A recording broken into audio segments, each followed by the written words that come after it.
नमस्कार साथियों। PTT exam का पार्ट 2 के क्वेश्चंस ले। ये सारे क्वेश्चंस पटवारी ग्राम सेवक फर्स्ट ग्रेड सेकंड ग्रेड के अंदर एक सफलता की कुंजी के रूप में काम करेंगे। तो चलते हैं क्वेश्चंस की ओर। पहला क्वेश्चन, किस देश ने 2024 में अपने सर्वोच्च नागरिक सम्मान द ऑर्डर ऑफ मुबारक अल कबीर से भारतीय प्रधानमंत्री श्री नरेंद्र मोदी को सम्मानित किया? किस देश ने 2024 में अपने सर्वोच्च नागरिक सम्मान द ऑर्डर ऑफ मुबारक अल कबीर? तो ये देश हो जाएगा अपने कुवैत। और अभी मोदी जी 16 जून को साइप्रस, क्रोएशिया और कनाडा जाएंगे G7 में भाग लेने के लिए। तो साइप्रस ने भी अपना सर्वोच्च सम्मान मोदी जी को दिया है अभी। अगला प्रश्न है, भारत के प्रथम प्रधानमंत्री पंडित जवाहरलाल नेहरू ने निम्नलिखित में से किन्हें आधुनिक भारत का मंदिर कहा है? पंडित जवाहरलाल नेहरू ने किन्हें आधुनिक भारत का मंदिर कहा है? तो इसमें उत्तर हो जाएगा बांधों को। यह घटना है उस समय की जब भाखड़ा नागल बांध का निर्माण हो रहा था और नेहरू जी वहां उद्घाटन के लिए पहुंचे तो उन्होंने बांध को देखा था। उन्हें उनके मुंह से अनायास ये निकला कि आधुनिक भारत के ये मंदिर है जो भारत के विकास के अंदर पूर्णतः अपने भाग निभाएंगे। अगला प्रश्न है, किस वेद में अनेक देवताओं विशेष रूप से अग्नि, इंद्र एवं सोम की प्रशंसा स्तुति में भजन है? तो देवताओं अग्नि, इंद्र एवं सोम की प्रशंसा स्तुति भजन ये ऋग्वेद में है। अगला प्रश्न आ गया, निम्न में से कौन प्रयाग प्रशस्ति के लेखक हैं? तो प्रयाग प्रशस्ति के लेखक है हरिसेन। हरिसेन जो है वो समुद्रगुप्त के दरबारी कवि और मंत्री थे और इन्होंने प्रयाग प्रशस्ति की रचना की जिसके अंदर समुद्रगुप्त की सैन्य विजयों और उपलब्धियों का वर्णन लिखा हुआ है। और ये समुद्रगुप्त को भारत का नेपोलियन भी कहा जाता था। तथा एक क्वेश्चन आता है कि जिसके अंदर वीणा लिए चित्र इनके सिक्कों पर बने हुए, तो वो सिक्के समुद्रगुप्त के ही हैं। चलो अगले प्रश्न पर चलते हैं। राष्ट्रीय पक्षी दिवस कब मनाया जाता है? तो राष्ट्रीय पक्षी दिवस में ऑप्शन है प्रत्येक वर्ष की 5 जनवरी को, 3 मार्च को, 10 अगस्त को, 11 दिसंबर को। तो जो इंटरनेशनल राष्ट्रीय पक्षी दिवस है वो तो मनाया जाता है 5 जनवरी को, लेकिन हमारा राष्ट्रीय पक्षी दिवस है वो मनाया जाता है 12 नवंबर को। और अपने बर्ड मैन ऑफ इंडिया के नाम से प्रसिद्ध पक्षी वैज्ञानिक डॉक्टर सलीम अली के जन्मदिन को देश में राष्ट्रीय पक्षी दिवस के रूप में मनाया जाता है। पहले हमने 1973 में बाघ संरक्षण एक्ट का पढ़ा था, तो उसमें टाइगर मैन कैलाश सांगला थे और ये पक्षी मैन हो गए अपने सलीम अली। अगला क्वेश्चन, निम्नलिखित में से किसे प्राथमिक सेल कहा जाता है? तो प्राथमिक सेल की श्रेणी में आती है आग्नेय सेल। आग्नेय अवसादी कायांतरित। अगला प्रश्न है, केंद्रीय बजट 2025-26 के अनुसार प्रधानमंत्री धन धान्य कृषि योजना, केंद्रीय बजट 2025-26 के उल्लेख अनुसार प्रधानमंत्री धन धान्य कृषि योजना के अंतर्गत कितने जिलों को सम्मिलित किया जाएगा? तो इसमें 100 जिलों को सम्मिलित करने का विचार कर रही है सरकार। और इस योजना के द्वारा सिंचाई में सुधार करवाना, ऋण को बढ़ावा देना, किसानों को सशक्त करने के लिए ये योजना लाई जा रही है। संयुक्त राष्ट्र पर्यावरण कार्यक्रम का मुख्यालय कहाँ स्थित है? तो इसका मुख्यालय हो जाएगा नैरोबी। हाल ही में किस दिन को संयुक्त राष्ट्र महासभा ने विश्व ध्यान दिवस घोषित किया? तो विश्व ध्यान दिवस मनाया जाता है 21 दिसंबर को और ये 6 दिसंबर 2004 को विश्व ध्यान दिवस की घोषणा की गई थी, जिसे हर साल 21 दिसंबर को मनाया जाता है।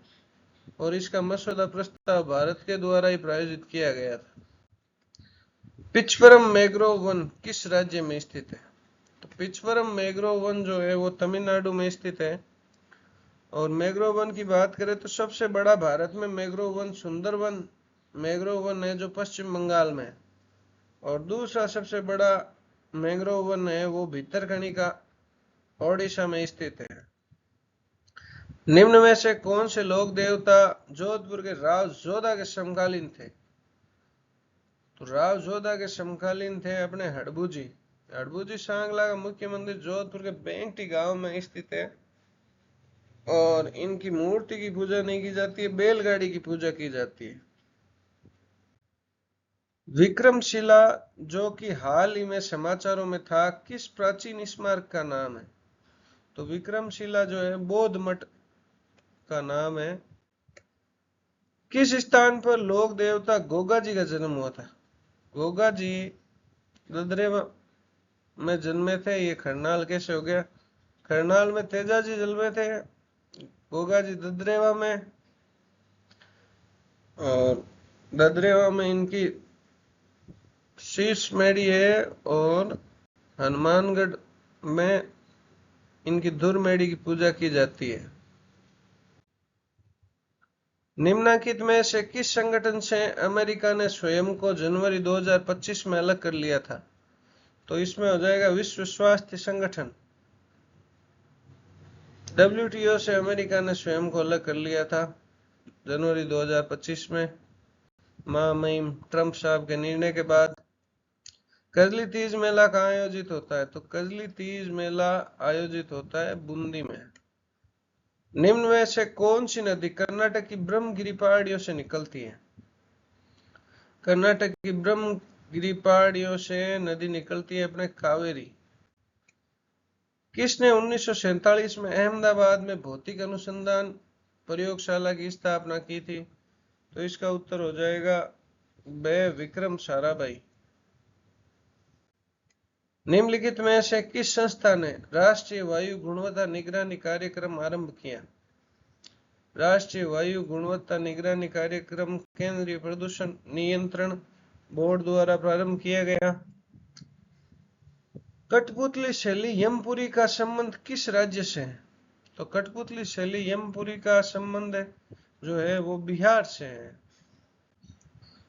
ये सारे क्वेश्चंस BSTC PTT के एग्जाम में आए हुए हैं, और PTT के एग्जाम के ये सारे क्वेश्चंस इंपॉर्टेंट है, बढ़िया क्वेश्चंस है। आगे आने वाले एग्जाम्स में आने की पूरी संभावना है। ये आ गया भैंसरोडगढ़ अभ्यारण्य किस जिले में स्थित है? तो भैंसरोडगढ़ अभ्यारण्य है वो चित्तौड़गढ़ में स्थित है, और इसी अभ्यारण्य के अंतर्गत भैंसरोडगढ़ दुर्ग भी आता है, जिसके बारे में कर्नल जेम्स टोड ने कहा था कि अगर मुझे कोई जागीर गिफ्ट में मिले तो मैं भैंसरोडगढ़ का दुर्ग लूंगा। भैंसरोडगढ़ दुर्ग जिसे राजस्थान का वेल्लोर भी कहा जाता है, और ये दुर्ग जो है चंबल और ब्राह्मणी नदी के संगम पर स्थित है। शानदार दुर्ग है जिसे भैंसासा और रोडाचारण द्वारा निर्माण किया गया था। ये व्यापारी थे, सुरक्षा की दृष्टि से इसका निर्माण करवाया गया था। किस वर्ष में सरदार वल्लभ भाई पटेल भारतीय राष्ट्रीय कांग्रेस के अध्यक्ष रहे? तो राष्ट्रीय कांग्रेस अध्यक्ष रहे वो 1931 में, और 5 मार्च 29 मार्च 1931 में कराची में कांग्रेस का अधिवेशन आयोजित हुआ था, जिसकी अध्यक्षता सरदार वल्लभ भाई पटेल ने की थी। इस अधिवेशन में दिल्ली समझौते यानी गांधी इरविन समझौते को स्वीकृति प्रदान की गई थी, तथा पूर्ण स्वराज्य के लक्ष्य को फिर से दोहराया गया था, तथा भगत सिंह राजगुरु व सुखदेव की वीरता और बलिदान की प्रशंसा की गई थी। और कराची में इस सम्मेलन के दौरान अधिवेशन के दौरान सरदार वल्लभ भाई को आलोचनाओं का भी सामना करना पड़ा था। किस स्थान पर नवंबर 2024 में प्रथम एशियाई बौद्ध शिखर सम्मेलन आयोजित किया गया था? तो प्रथम एशियाई बौद्ध शिखर सम्मेलन जो है नई दिल्ली में आयोजित किया गया था नवंबर 2024 में। सेल्फ एम्प्लॉयड विमेन्स एसोसिएशन की संस्थापक कौन थी? तो सेल्फ एम्प्लॉयड विमेन एसोसिएशन, इसकी संस्थापक थी इला भट्ट। PM कुसुम निम्न में से किस क्षेत्र से संबंधित है? तो पीएम कुसुम योजना जो है कृषि क्षेत्र में सौर ऊर्जा से संबंधित है। ये 3 चरणों में चली, अभी इसका तीसरा चरण चल रहा है, जिसके अंदर नवीन एवं नवीकरणीय ऊर्जा मंत्रालय ने इस योजना को मार्च 2026 तक बढ़ा दिया और इसका लक्ष्य है 34,800 मेगावाट सौर क्षमता से जोड़ना। आऊ और काली सिंध नदियों के संगम पर कौन सा किला बना हुआ है? तो आऊ और काली सिंध नदियों के संगम पर किला बना हुआ है गागरोन दुर्ग। गागरोन दुर्ग जो है राजस्थान के झालावाड़ जिले में दुर्ग स्थित है। इसे डोडगढ़ या दुल्लरगढ़ भी कहते थे।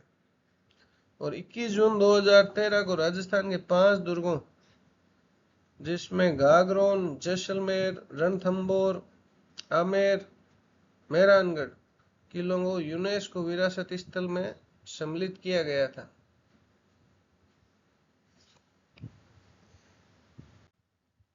चित्रगढ़ की देवगढ़ शैली संबंधित है। चित्रकला की देवगढ़ शैली जो है वो किससे संबंधित है? तो इसमें उत्तर हो जाएगा मेवाड़ चित्रकला शैली से। मेवाड़ चित्रकला शैली से। और इस चित्रकला शैली को प्रकाश में लाने की महत्वपूर्ण भूमिका निभाई थी श्रीधर अंधारे ने।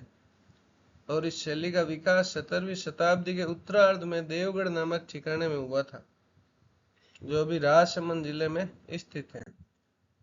लोकसभा चुनाव 2024 में भारतीय जनता पार्टी तथा भारतीय राष्ट्रीय कांग्रेस के बाद सर्वाधिक सीट प्राप्त करने वाला राजनीतिक दल कौन सा है? लोकसभा चुनाव 2024 में बीजेपी कांग्रेस के बाद में सर्वाधिक सीटें जो है समाजवादी पार्टी ने 37 सीटें जीती। और उसके बाद में ममता बनर्जी की party all India Trinamool Congress ने 29 सीटें, और उसके बाद द्रविड़ मुनेत्रा डीएमके ने 22 सीटें जीती है। और समाजवादी पार्टी जो है अपने अखिलेश भैया की, उन्होंने 37 सीटें जीती। हाल ही में भारत द्वारा किस देश को ऑपरेशन ब्रह्मा के अंतर्गत मानवीय सहायता एवं आपदा राहत प्रदान की गई? ऑपरेशन ब्रह्मा जो चलाया गया था वो चलाया गया म्यांमार में। म्यांमार में एक बड़ा भूकंप आया, तो उस समय भारत ने सहायता के लिए वहां ऑपरेशन ब्रह्मा चलाया। स्वच्छ भारत मिशन कब प्रारंभ हुआ? स्वच्छ भारत मिशन प्रारंभ हुआ 2 अक्टूबर 2014 को। सुंदरलाल बहुगुणा के संबंध में निम्नलिखित में से कौन सा कथन सही नहीं है? तो सुंदरलाल बहुगुणा जो है खेजड़ी पेड़ बचाने के लिए मुख्य भूमिका नहीं निभाई थी। ये गांधीवादी मूल्यों में विश्वास करते थे। चिपको आंदोलन के लिए प्रसिद्ध है।